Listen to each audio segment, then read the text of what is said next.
रत्नागिरी म्हणजे नवरत्नांची खाण। रत्नागिरी जिल्ह्यामध्ये येतात एकूण 9 तालुके आणि यातील प्रत्येक तालुक्याचं आपलं असं एक वैशिष्ट्य आहे।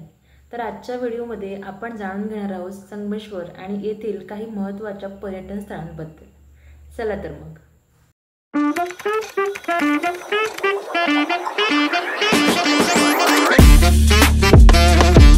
संगमेश्वर हा महाराष्ट्रातील रत्नागिरी जिल्ह्यातील एक तालुका आहे, जो हिरवळीच्या कोकण प्रदेशात वसलेला आहे।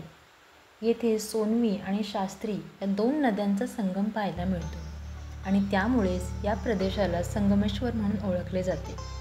पूर्वेला पश्चिम घाट, पश्चिमेला अरबी समुद्र आणि उष्णकटिबंधीय असलेल्या या भागात मुसळधार पाऊस पडतो।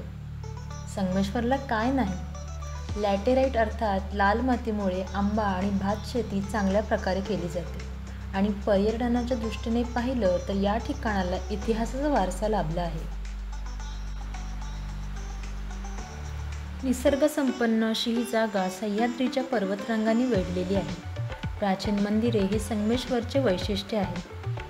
त्याचबरोबर येथे आहेत धबधबे, गरम पाण्याची कुंड, हेमाडपंथी मंदिरं, हिरवीगार हिल स्टेशन आणि खूप काही। तर आपण आज या सर्व गोष्टी जाणून घेणार आहोत। तर त्यासाठी व्हिडिओ शेवटपर्यंत पहा आणि हो, चॅनलवर नवीन असाल तर चॅनलला सबस्क्राईब करायला विसरू नका। चला तर मग सुरुवात करूया संगमेश्वर पाहायला। ऑल अबाउट संगमेश्वरबद्दल सांगताना सुरुवातीला मी सांगते याच्या इतिहासाबद्दल। फेब्रुवारी 1689 मध्ये आपले लाडके राजे संभाजी महाराज यांना संगमेश्वर येथील कसबा पेठेतील सरदेसाई वाड्यामध्ये पकडले गेले। तो सरदेसाई वाडा पाहिल्यानंतर आजही अंगावर काटा उभा राहतो। मराठे आणि मुघल यांच्यातील युद्धाच्या खुणा आजही कसब्यातील या वाड्यावर आणि त्याच्या बाजूला असलेल्या पुरातन शिव मंदिरांवरती पाहायला मिळतात। असं म्हटलं जातं की संगमेश्वरमध्ये सुमारे 300 पांडवकालीन मंदिरे आहेत, जी काळाच्या ओघात नष्ट झाली किंवा अजूनही सापडली नाहीत।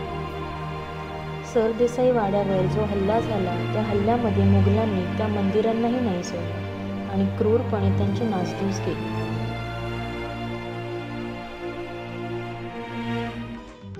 मुघलांच्या हल्ल्यापासून वाचलेले आणि पांडवांनी बांधलेले अजून एक मंदिर आपल्याला कसबा पेठेत पाहायला मिळते, ते म्हणजे श्री कर्णेश्वर मंदिर। हेमाडपंथी शैलीतले हे मंदिर सुमारे 1600 वर्ष जुने आहे। या मंदिराचा डिटेल व्हिडिओ मी ऑलरेडी चॅनलवर अपलोड केला आहे, तर तो सुद्धा आवर्जून पहा आणि कर्णेश्वर मंदिराचं दर्शन घेतल्यानंतर जवळच असलेल्या संगमाला भेट द्यायला विसरू नका। संगमाच्या परिसरात श्रीदेव संगमेश्वराचे मंदिर आहे। पावसाळ्यात संगमाला दिलेली भेट अविस्मरणीय ठरते। संगमेश्वरमधील पांडवकालीन मंदिरांबद्दल आपण जाणून घेतलंच, तर आता बघूया एक असं मंदिर जे आहे घनदाट जंगलाच्या कुशीत। हो, मी बोलते श्री सप्तेश्वर मंदिराबद्दल। संगमेश्वर बस स्टँडपासून जवळपास 5 किलोमीटर अंतरावर आहे श्री सप्तेश्वर मंदिर। या मंदिराचा परिसर मनाला शांती आणि निसर्ग सुखाचा आनंद देते। या मंदिराचाही डिटेल व्हिडिओ माझ्या चॅनलवरती पाहायला मिळेल, ज्याची लिंक मी डिस्क्रिप्शनमध्ये दिली आहे। संगमेश्वर तालुक्यानुसार पाहिलं तर संगमेश्वरमध्ये आहे प्रसिद्ध श्रीदेव मार्लेश्वर मंदिर, जिथे आहे धारेश्वर धबधबा, जो 12ही महिने प्रवाहित असतो। त्याचबरोबर सह्याद्रीच्या उंच पर्वतरांगेत वसलेलं श्री टिकळेश्वर मंदिर, ही दोन्ही मंदिरं संगमेश्वरमधील देवरुख शहरात येतात।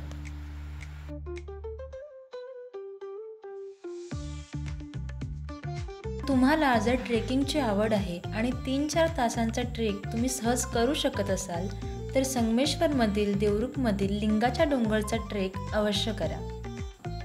लिंगाचा डोंगर म्हणजे जिथून मार्लेश्वर येथील धबधब्याचे उगमस्थान दिसते आणि एकाच वॉटरफॉलचे जवळपास 5 वॉटरफॉल आपल्या नजरेस पडतात। खूप कमाल आणि खूप सुंदर देखावा असतो। आय होप तुम्हाला व्हिडिओ आवडला असेल आणि व्हिडिओ पाहून जर तुमचा मन झालं आहे की संगमेश्वरला भेट द्यायची, तर मी सजेस्ट करेन की तुम्ही पावसाळ्यामध्ये संगमेश्वरला भेट द्या। किमान 2 दिवस तरी लागतील तुम्हाला जर हे सर्व पॉईंट जे आहेत ते कवर करायचे असतील तर। पावसाळ्यात यासाठी कारण पावसाळ्यात या परिसराचं जे सौंदर्य आहे ते ॲट इट्स पीक असतं, तर आवर्जून पावसाळ्यामध्ये या.